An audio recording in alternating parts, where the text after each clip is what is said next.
There's your seat, Dad said, tapping a wobbling card that read kids' table in loopy gold ink. Don't make it awkward. Your married siblings belong with the adults.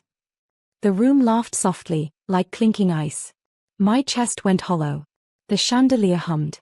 I swallowed air that tasted like lemon polish and old pride. My younger brother draped his arm around his new wife and smirked. My sister adjusted her ring, flashing light like a blade.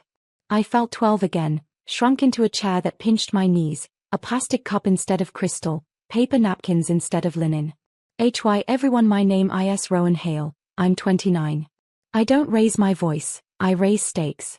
And this is the night a place card taught me exactly where I stood in my own family. The special celebration was Dad's idea. Private dining room, a 50-year toast, strings of white roses looping along the long, adult table like a fence. The hostess led me toward the corner where balloons bobbed, primary colors, a little crooked. A tiny pitcher of apple juice. Stickers.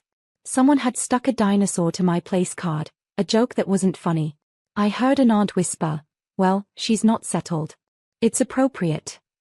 Appropriate, like I was a late homework assignment. I watched chairs pull in at the long table, paired lives, neat and clinking. My chair wobbled. The tablecloth didn't reach the floor. The kids' table centerpiece was a bowl of jelly beans. Rowan, Dad added with a patient smile meant for waiters, don't make this into something. Be graceful. Be graceful. The words pressed into me like a thumb bruise. My breath went small and precise. I felt the pulse in my fingers, saw the tremor in a spoon. A violinist outside the door slid through a high note that didn't end, it just thinned into the ceiling. I set my clutch on the tiny chair. I smoothed the cheap paper napkin. And then I stood. No act, no scene. Just my spine deciding, quiet, clean. Where are you going? My sister called, amused. Being graceful, I said. I picked up my coat. The room turned glossy with silence. Dad's smile stiffened like icing on a cake that's been left out too long. At the door, the restaurant manager, freckled, steady, stepped close and kept his voice low. Ms. Hale, quick question, he murmured. Do you still want the master bill kept under your card, or should I cancel the authorization and release the room? Every fork in the room froze mid-air. The chandelier hummed louder. I didn't look back. I looked at the pen clipped to the receipt folder in his hand, my name printed on the top line, the one no one ever sees. Let's talk outside, I whispered, and the door swung shut behind me like a curtain dropping on Act 1. The night air was colder than it should have been for mid-May. I stood outside the restaurant, the sound of crystal laughter muffled behind glass. The manager waited near the valet podium, his tablet glowing blue. You're the pair on record, he said softly. The total's just under $2,800, pre-tip. I let the number hang there, same way my family always let their expectations hang over me. They never asked, they assumed. That I'd cover the bill because I was good with money. That I'd show up because I was the reliable one. That I'd stay small so they could stay comfortable. Cancel authorization, I said. And please split it evenly between the other 6 names on the reservation. He hesitated. Are you sure? I smiled, a small, practiced thing. Completely. The streetlights trembled against parked cars. I could almost feel the ripple inside when the bill hit the main table, 6 phones lighting up in sequence. My sister's laugh cutting short. My father's voice dropping an octave. I walked toward the lot, heels tapping a rhythm my heartbeat learned to follow. Then my phone buzzed. Dad, what the hell is this? Mom, you embarrassed us. Brother, you've changed. No one said we're sorry. I slid the phone into my bag, breathing out a fog of everything I'd swallowed at that table. Years of quiet ridicule, kids' table jokes, whispered pity about being unmarried, self-sufficient. They measured my worth in rings and partners. I measured theirs in silence. As I reached my car, I caught my reflection in the tinted window, lipstick perfect, eyes steady. For once, I didn't look like the family disappointment. I looked like someone rewriting the script. In the distance, the restaurant doors opened. Dad stepped out, scanning the street. His jacket gleamed under the streetlight. Rowan, he called. This is childish. I turned, smiling faintly. You're right, I said under my breath. But it's a start. He didn't hear me. But the valet did. And when he nodded, just once, It felt like the first real applause of my life. Inside, the family celebration began to unravel. The next morning, the family group chat was on fire. 52 unread messages. Dad's first text had been "call me now." The last was just a period, his digital version of slamming a door. I stared at my phone while stirring my coffee, the cream forming thin, pale swirls. The sunlight outside my apartment window was merciless, too honest for the kind of people who pretended everything was fine. I opened one message from my sister, the golden child. "You embarrassed Dad in front of everyone. He's still paying for your health insurance, at least show gratitude." Health insurance. The card I hadn't used since switching jobs 6 months ago. They never noticed I'd stopped needing them. They liked me dependent. It made their pity feel justified. I typed back, "already covered." And so was dinner. Then I muted the chat. 4 years, I'd been their cushion, the emergency fund, the unpaid assistant, the quiet fixer who booked venues, handled RSVPs, and settled oversights with my card. They called it family duty. I called it emotional debt. But that morning, as the emails from my own clients stacked up, invoices, proposals, real deadlines, I realized something. My world had grown while theirs had frozen around appearances. The phone rang again. "Dad." I let it buzz out. Then again. Then again. Finally, I answered, just to end the loop. His voice cracked like dry paper. "You humiliated me. In front of my colleagues." "You humiliated me, Dad," I said quietly. "In front of my siblings. For existing differently." He paused. "Don't twist this into some feminist nonsense." The old tone, the one that said I decide what matters. "I'm not twisting anything," I said. "I'm just done straightening myself out to fit your table." The silence that followed wasn't empty. It was breaking. He finally exhaled. "You always were dramatic, Rowan." "Maybe," I whispered. "But now I'm the one holding the pen." And before he could reply, I ended the call. Outside, a gust of wind carried the scent of rain, sharp, cleansing. The kind that always comes before a storm. By noon, the story had spread through the family grapevine like spilled perfume, sweet, invasive, impossible to contain. Aunt May called pretending to check in, then slipped in her real question. "So, you really made everyone pay for their own dinner? Even your father?" "Especially my father," I said, sipping water instead of coffee now. "He's been serving pride on the menu for years." She sighed. "Honey, you could have just ignored it. Families are complicated." "No," I said softly. "Excuses are complicated. Families are simple. People either respect you or they don't." After hanging up, I sat on my apartment floor, surrounded by unfinished canvases. Painting had always been my escape. Lately, the colors felt like conversations I wasn't allowed to have, thick, messy, honest. I picked up a brush and dragged a streak of deep red across a half-finished portrait of a dinner table. It felt like setting something on fire. That night, Mom texted, "We're having another dinner. Just the family. Dad wants to talk things through." Attached was a photo of the same restaurant, same private room. The caption read, "Please don't make a scene this time." I almost laughed. The audacity of a family who ruins your peace and calls it a misunderstanding. But curiosity, that old ghost, whispered that maybe this was my chance to finally be heard. So I said yes. The next evening, I arrived 10 minutes early. The hostess smiled nervously, already briefed on the Hale situation. The long table was set again, this time without a kid's table. Progress? Or a trap? My father entered first, expression polished to public perfection. My mother followed, her pearls gleaming like apology. Then my siblings, hand in hand, whispering. "Rowan," Dad said, taking the seat across from me. "We all overreacted. But you made a mockery of something sacred." "Dinner?" I asked. "Family," he snapped. The violinist started again outside the door, the same haunting note from before. I leaned forward, voice steady. "Maybe it's not mockery," I said. "Maybe it's a mirror." His jaw tightened. "And what exactly are we supposed to be seeing?" I smiled faintly. "Ourselves. Without the masks." No one moved. The sound of the violin slipped through the door again, fragile, trembling, like even the music knew this conversation could break something sacred. My sister glanced down at her diamond bracelet. My brother picked at his cufflinks. Dad cleared his throat. Rowan, this behavior. It's beneath you. Walking out, canceling the bill, making a spectacle. I tilted my head. Interesting. When you humiliate me publicly, it's family humor. When I stand up quietly, it's a spectacle. Mom's voice came gentle, coated in guilt.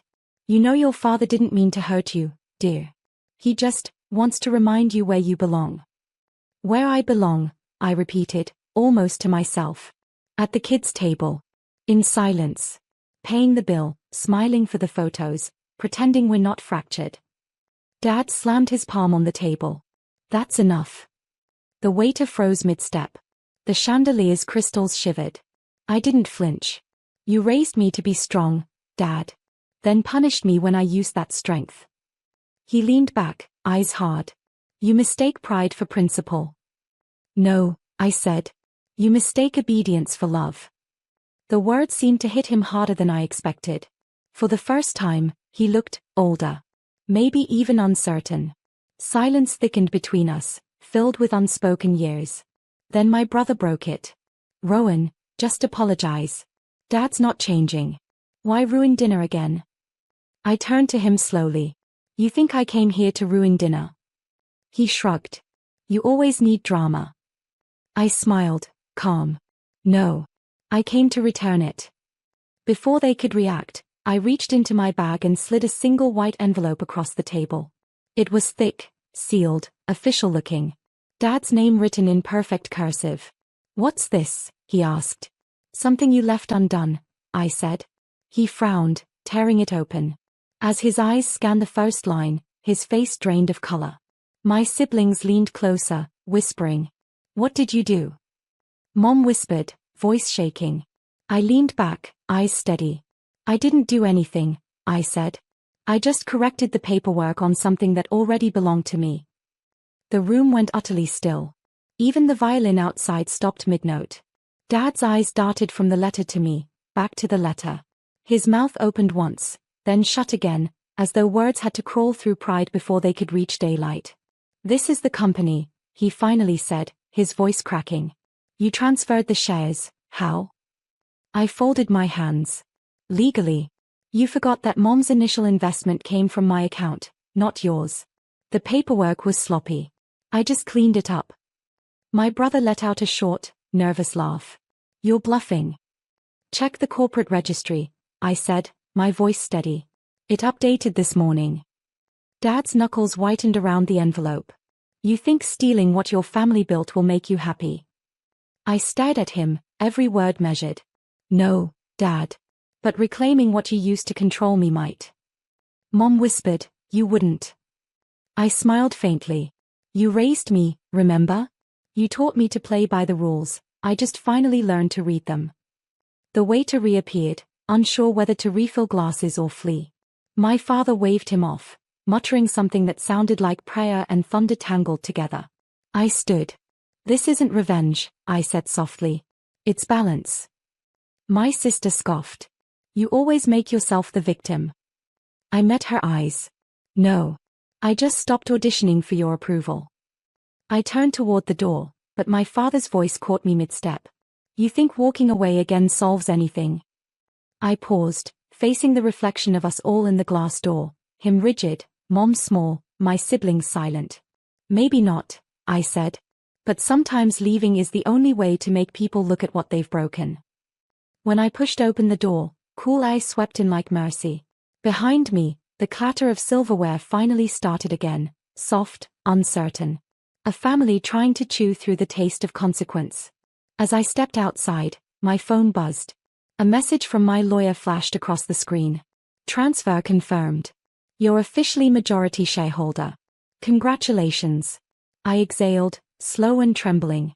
For the first time, the word family didn't sound like a sentence. It sounded like freedom. That night, I drove without music. Just the sound of tires slicing through wet pavement, the faint hiss of rain beginning to fall. City lights shimmered across the windshield, soft and blurry, like memories refusing to fade clean. I parked by the pier, where I used to go after college when I felt invisible. The wind smelled like salt and storm. My reflection in the water looked older now, steadier, less eager to please. I pulled out my phone and opened the group chat again. Still muted. Still full of judgment. A new message blinked from Dad. You've humiliated this family. You'll regret it. I typed slowly, maybe. But at least the regret will be mine this time. Then I hit send and deleted the entire thread. 4 years, they told me I was selfish for wanting space, dramatic for demanding respect, ungrateful for earning independence. But independence had been the only thing keeping me alive. It wasn't rebellion, it was survival disguised as self-control. Lightning flashed far out at sea, a brief streak of silver that made the horizon visible again. I thought of all the dinners, all the polite laughter, all the times I'd swallowed my own name to keep the peace. How peace, in that house, had meant silence. My phone buzzed again. This time, it was my mom. Mom, he's devastated. Please come talk to him. Me, he's not devastated, Mom. He's exposed. There was a pause. Then she wrote, you were always his favorite, you know. I let that sit. Maybe it was true. Maybe it was her way of easing her own guilt. Either way, it didn't matter. Love that demands humiliation isn't love, it's leverage. I looked out at the water and whispered, you taught me to be small, Dad. But the thing about shrinking for too long is that eventually, you forget how to fit back into anyone's box. The rain began, soft first, then steady. It drummed against my car roof like applause from a quiet universe. Somewhere between the thunder and my breath, I knew exactly what I had to do next, not to hurt him, but to free myself completely. The next morning, I woke to a sky the color of forgiveness, soft gray, washed clean. My apartment was silent except for the ticking clock and the hum of the coffee pot. I didn't check my phone. For once, the world could wait. I printed one document from my laptop, the official transfer papers for the company shares. Then I grabbed a pen, wrote something in blue ink at the bottom, and sealed it in an envelope. By noon, I stood in front of my parents' house. The driveway was littered with puddles. The roses Dad always trimmed were wilting. Through the front window, I saw him sitting at the table, the same table where he'd once told me success didn't count until I had a husband beside me. I walked in quietly. He didn't look up right away. When he did, there was no fire left, just fatigue wrapped in pride. I came to return something, I said, placing the envelope in front of him. He frowned, opening it. Inside was the legal transfer, signed back over to the family. But under it, in my handwriting, a note. You once said control was love. I'm proving it's not. Keep the company. I'll keep my peace. He stared at it for a long time, throat working, eyes damp. Why? He finally whispered. Because I don't need revenge, I said softly. I just needed you to see me. For a moment, we sat in silence. No violin, no audience, just air and truth. Mom came in, eyes red. She looked between us, then at the papers, then back at me. Rowan, she whispered, what now? I smiled gently. Now? I start my own firm. And maybe, someday, we have dinner again. But only when everyone brings their own chair. As I turned to leave, Dad's voice cracked behind me. You really are your mother's daughter. I paused in the doorway. No, Dad, I said, smiling faintly. I'm finally my own. Outside, sunlight broke through the clouds, scattering across the wet pavement like shards of gold. The air felt lighter, like a home I'd been building inside myself for years.